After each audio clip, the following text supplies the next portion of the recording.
At kung pagbawas ng presyo ang usapan, sa aking palagay, panahon na para tanggalin na natin ang systems laws na pinapasa sa consumer.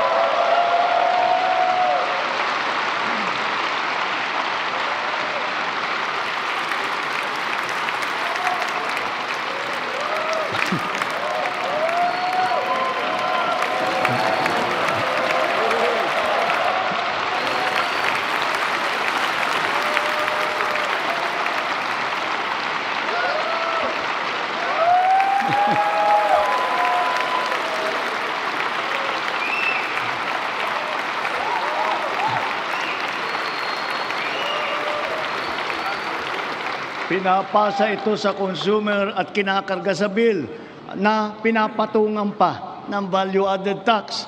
Hindi naman kasalanan ng consumer kung bakit nagkaroon ng systems loss. Kaya hindi naman tama na kailangan sila pa ang pagbabayarin dito. Therefore, we, the people, we demand for the immediate amendment of the EPIRA